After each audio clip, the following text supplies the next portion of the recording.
तो hello guys भाई, कैसे हो आप सब। आप सबका फिर से वेलकम है अपने इस चैनल पे। तो गाइज आज जो है ना मैं बताने वाला हूँ, जैसे कि आपने थंबनेल में देख लिया होगा कि आप लोग अपनी यामाहा रे ZR से कैसे जो है ना भाई अच्छे से अच्छा माइलेज निकाल सकते हैं। क्योंकि बहुत सारे ऐसे कमेंट्स ही मेरे पास आ चुके हैं जिसमें कि भाइयों ने ये बोला है कि भाई जो माइलेज है ना अपनी रे ZR का वो कम है, मतलब जितना उन्होंने एक्सपेक्ट किया होगा ना उससे कम माइलेज उनको मिल रहा है। हर किसी के साथ ऐसा नहीं हो रहा है। देखो, मैं भी चलाता हूँ अपनी रे ZR को और मैं बहुत दूर दूर लेके गया हूँ, हर एक जगह लेके गया हूँ, बहुत लंबी राइड्स की है, ट्रैफिक में भी चलाया है और भी कई टेरेन से मैं अपनी रे ZR को चला चुका हूँ। तो मुझे आज तक जो भी माइलेज मिला है ना वो 52 से लेके अराउंड 58 तक मिला है। तो किसी भी कंडीशन में मैं चलाता हूँ तो 52 से 58 के बीच में मुझे ईजिली मिल जाता है।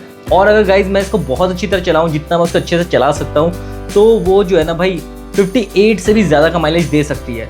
क्योंकि गूगल में भी आप देखोगे तो 71 प्लस किलोमीटर्स का जो है कंपनी ने क्लेम किया हुआ है। तो चलो 71 तो ज़्यादा अगर वो बोल रहे हैं, अगर इतना नहीं भी देती है तो कम से कम वो आपको 60 का तो दे ही देगी। मतलब 10 से 11 किलोमीटर में उसमें फिर भी कम कर दे रहा हूँ, फिर भी आपको 60 किलोमीटर्स तो मिल ही जाएंगे पर लीटर के हिसाब से। तो उसके लिए करना क्या है, आज की जो ये वीडियो है ना ये इसी के ऊपर है कि आप कैसे अच्छे से अच्छे माइलेज को निकाल सकते हो, या मैं जो माइलेज निकालता हूँ वो कैसे निकालता हूँ। तो ये आज का टिप्स है माइलेज को लेके कि आप अपनी रे ZR को किस तरीके से चलाएंगे तो आपको कैसा जो है माइलेज मिलेगा, और किस तरीके से आप चलाते हैं तो आपका माइलेज जो है कम होता है। तो गाइज अब मैं टिप्स बताने वाला हूँ कि कैसे जो है ना आप अपने रे ZR के माइलेज को बढ़ा सकते हो, और कैसे जो है आप उससे बेस्ट टू बेस्ट माइलेज निकाल सकते हो जो कि आप एक्सपेक्ट भी करते हो। देखो गाइज, ये जो टिप्स है ना ये उनके लिए जिनका रे ZR का जो फर्स्ट सर्विस है वो हो चुका है। ये उनके लिए नहीं है जिनका बिल्कुल ही ब्रांड न्यू स्कूटर है, क्योंकि फर्स्ट सर्विस से पहले आपको कोई भी व्हीकल अच्छा माइलेज नहीं देने वाली है। हाँ, वो बात अलग है कि रे ZR का माइलेज फिर भी नॉर्मली अच्छा ही होता है फर्स्ट सर्विस से पहले भी। बट ये वीडियो उन्हीं के लिए जिनका फर्स्ट सर्विस हो चुका है और जिनका रे ZR जो है 1000 किलोमीटर प्लस चल चुका है। देखो, पहला टिप्स ये है कि आप जब भी स्कूटर चलाते हो ना, जैसे नॉर्मली ट्रैफिक में चला रहे हो, तो यहाँ तो क्या है कि आपका माइलेज ड्रॉप होगा, लेकिन यहाँ पे भी आपको कैसे माइलेज को बचाना है, कैसे मैक्सिमम माइलेज निकालना है जिससे कि आपके स्कूटर का इंजन को भी रिलैक्स फील होगा और आपका माइलेज भी ज़्यादा बढ़ेगा।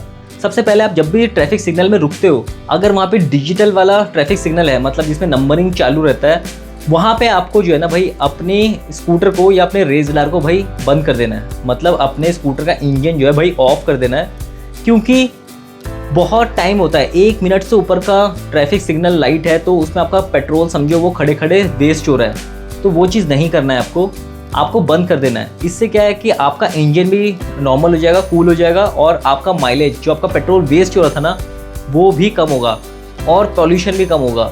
तो ये जो है सबसे पहला टिप है जिसके वजह से आपका जो है माइलेज बढ़ेगा।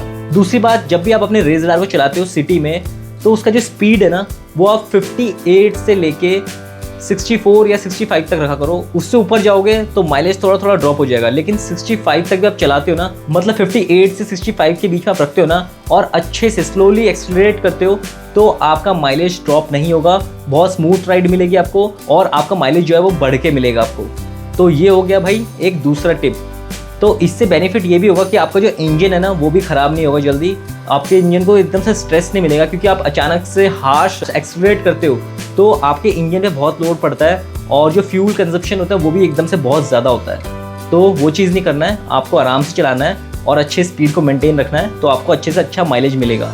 और अब जो है तीसरी बात मैं बताता हूँ आपको, इसमें क्या करना है। जैसा कि आप हाईवे में चल रहे हो, आप हमेशा सिटी में नहीं चलते हो, मतलब हाईवे मतलब ऐसा भी ज़रूरी नहीं कि आप घूमने जा रहे हो। कभी कभार ऐसा भी होता है कि आप एक स्टेट से दूसरे स्टेट जाते हो तो एक लंबा स्ट्रेच मिलता है, मतलब जहाँ पे कि आप दूर तक लगातार जो है हाई स्पीड में चलते हो। तो वहाँ पे हाई स्पीड का मतलब ये नहीं कि आप बिल्कुल एक्सीलरेटर को जो है पूरा ही ओपन कर दो, पूरा एकदम खींच दो, जिसके वजह से कि आपको स्पीड तो टॉप मिल रही है लेकिन माइलेज बहुत ज़्यादा ड्रॉप हो जाता है। क्योंकि जो यामाहा स्कूटर है या जो भी स्कूटर होते हैं ना, उनका एक जो RPM है ना वो लॉक होता है। आप हाई रेव करोगे तो वो स्पीड उतनी ही देगा, लेकिन जो रेव है ना वो बहुत ज़्यादा करेगा, मतलब जो उसका RPM है वो बहुत ज़्यादा बढ़ा हुआ मिलेगा आपको। तो यानी RPM बढ़ेगा तो आपका फ्यूल कंजप्शन बहुत ज़्यादा होगा। तो वही सेम स्पीड आप नॉर्मल RPM पे भी निकाल सकते हो। अगर आप एक नॉर्मल तरीके से एक्सीलरेट करोगे या रेस दोगे अपने स्कूटर को या रे ZR को, तो वो उतनी ही स्पीड तक पहुंच जाएगा और आपको ओवर इंजन नॉइस भी नहीं सुनने को मिलेगा। मतलब एक तरफ आप ये सोचो कि आपने जो एक्सीलरेशन दे रखा है वो इतना है कि 90 की स्पीड तक चल रहा है, और दूसरी तरफ आपने फुल थ्रॉटल दे रखा है जिसमें वो 92 से 95 की स्पीड में ही चल रहा है। तो फ़र्क तो ज़्यादा पड़ा नहीं, मतलब 2 से 3 की स्पीड ज़्यादा मिली आपको, लेकिन आपका जो इंजन का हैरेसमेंट है, जो उसके अंदर प्रेशर पड़ रहा है भाई, वो बहुत ज़्यादा हो जाएगा। तो ये आपको देखना है कि आपको माइलेज के साथ साथ स्पीड चाहिए या खाली ज़रा सी स्पीड के लिए आप जो अपने इंजन को भी ख़राब करोगे। तो ये चीज़ बहुत लोगों ने नोटिस भी किया होगा कि जब भी वो अपने स्कूटर को या रेस राइडर को या किसी भी स्कूटर को बहुत हार्शली ड्राइव करते हैं या भगाते हैं, तेज़ चलाते हैं, फुल थ्रॉटल देते हैं, तो उनकी इंजन में से बहुत नॉइस आता है, लेकिन स्पीड उतनी ही चलती है, मतलब 90-95 ऐसी चलती है ना। तो वो चीज़ करोगे तो आपको माइलेज बिल्कुल नहीं मिलेगा। तो ये सब चीज़ ना भाई हर किसी को समझना बहुत ज़रूरी है, जिससे कि आपको अच्छे से अच्छा माइलेज मिलेगा और आपके ना बहुत ज़्यादा पैसे बचेंगे। और चौथी बात मैं आपको बता देता हूँ, जो कि 4th पॉइंट है। सिटी में भी लोग जो है ना क्या करते हैं, भाई रेड लाइट है तो वहाँ पे चलो बंद नहीं किया, मान लो आपने स्कूटर बंद नहीं किया, अपनी रेस राइडर को बंद नहीं किया, आप लोगों ने क्या किया, इंजन स्टार्ट है और खामा उसको जो हल्का हल्का रेस दे रहे हो, मतलब आपको लग रहा है कि वो बंद हो जाएगा। या किसी को आदत भी होती है कि हल्का हल्का एक्सीलेटर देने की, मतलब खड़े खड़े में जो है एक्सीलेटर देते रहते हैं। तो वो चीज़ तो खड़े रहने से भी आपका ज़्यादा बुरा है, क्योंकि खड़े खड़े में जो हल्का हल्का इंजन चलता रहता है उसमें तो फ्यूल आपका उड़ता ही है, लेकिन आप खड़े में ही एक्सीलेटर अलग से दे रहे हो तो समझो आप और ज़्यादा फ्यूल को वेस्ट कर रहे हो। तो ये सब चीज़ें ना हर कोई ध्यान नहीं देता है, लेकिन जब माइलेज ड्रॉप दिखती है उनको कि यार माइलेज नहीं है, तब वो यही कंप्लेन करते हैं कि यार इसमें माइलेज नहीं है, लेकिन वो रीज़न नहीं ढूंढते हैं। और कुछ लोग होते हैं जो ये सब कुछ करते हैं, मान लो ये सब जो भी मैंने बताया सब कुछ कर रहे हैं, लेकिन उसमें भी एक रीज़न होता है, क्या पता उनका जो घर है या जिस सिटी में वो रहते हैं वो हिली एरिया में हो, मतलब ज़रूरी नहीं कि बहुत ज़्यादा हिली एरिया हो, थोड़ा बहुत भी हिली एरिया हो, लेकिन वो नॉर्मली किसी को पता भी नहीं चलता है ना। तो ऐसी जगह पर भी जो है स्पीड और माइलेज ड्रॉप हो जाती है। तो इन सब बातों का भाई आपको ध्यान रखना है। बहुत चीज़ें होती है एक व्हीकल के साथ, क्योंकि व्हीकल जो है बहुत भारी होता है, कोई भी हो, चाहे वो यामाहा की रेस राइडर हो या और भी अदर स्कूटर्स हो। इंजन होता है, पूरी बॉडी होती है, फिर आप लोगों का वेट होता है, फिर एरोडायनेमिक्स भी देखे जाते हैं, फिर विंड को भी देखा जाता है कि विंड कैसा है, ऑपोजिट है कि उसी डायरेक्शन में जिस डायरेक्शन में आप चल रहे हो। कई बार ऐसा भी होता है कि जिस डायरेक्शन में आप चलते हो उसके ऑपोजिट जो है विंड आता है आपके पास, मतलब विंड ब्लास्ट होता है, जिसकी वजह से भाई माइलेज ऑब्वियस है ड्रॉप होगा। आप अगर चल रहे हो और सामने से हवा आ जाए तो आपको भी ताकत लगानी पड़ेगी ना, तो आपको भी लगेगा कि हाँ भाई मैं चल नहीं पा रहा हूँ, जितनी तेज़ मैं चल सकता हूँ उतनी तेज़ चल नहीं पा रहा हूँ। और जब आप तेज़ नहीं चलोगे तो ज़्यादा एनर्जी लगाओगे, जिसकी वजह से थकान होगी। तो ऐसे भाई व्हीकल के साथ भी होता है, ऑपोजिट विंड से ही बहुत फ़र्क पड़ता है। तो ये सारे रीज़न मिलके ना भाई माइलेज को डिसाइड करते रहते हैं। हर बार आपका जो माइलेज है ना भाई वो चेंज होता रहता है। जब भी आप रेस राइडर को चलाते हो या कोई भी अपना स्कूटर चलाते हो ना, तब ये माइलेज जो है फ्लक्चुएट करता रहता है इन्हीं सब रीज़न की वजह से।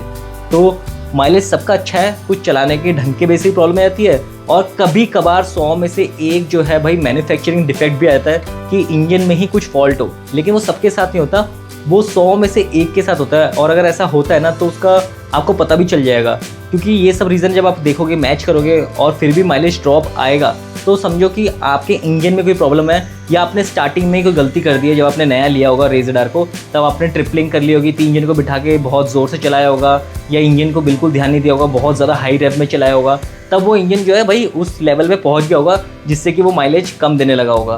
क्योंकि वो इंजन है, हम इंसान लोग तो अपने आप को दोबारा ठीक कर सकते हैं, एक गलती करके चलो हाँ अब से नहीं करेंगे या एक्सरसाइज करेंगे तो भाई बॉडी बन जाएगी, ये चीज़ हम इंसान कर सकते हैं। वो मेटल है, मेटल एक बार घिस गया या ख़राब हो गया, बेंड हो गया, या उसका सिस्टम चेंज हो गया, या उसका जो डिज़ाइन है उसमें थोड़ा सा चेंजेस आ गए, तो वो उसी तरह से काम करने लगता है। तो गाइस आज का जो ये वीडियो था ना, ये माइलेज के ऊपर था कि कैसे जो है आप लोग अपने स्कूटर से या अपनी रेस राइडर से माइलेज को निकाल सकते हो और बहुत ही अच्छा पैसा बचा सकते हो। तो गाइस अगर वीडियो अच्छा लगे तो चैनल को शेयर जरूर करना अपने दोस्तों के साथ, और जितनी बाकी प्रॉब्लम्स है ना उन सब के बारे में आप मुझे कमेंट कर सकते हो। मैं आप लोगों का आंसर नेक्स्ट वीडियो में दूंगा, जैसे मैं हमेशा देते आया हूँ। और ऐसे ही आपको जो है अच्छे अच्छे वीडियोस मिलते रहेंगे, बहुत ही अच्छी नॉलेज मिलती रहेगी, जिससे कि आप लोगों के पैसे भी बचेंगे और मैकेनिक के पास भी आप लोगों को धक्के खाने की ज़रूरत नहीं पड़ेगी। तो गाइस इस वीडियो को यहीं एंड करते हैं, फिर से मिलते हैं एक नए वीडियो पे एक नई इन्फॉर्मेशन के साथ। तब तक के लिए सबको बाय बाय।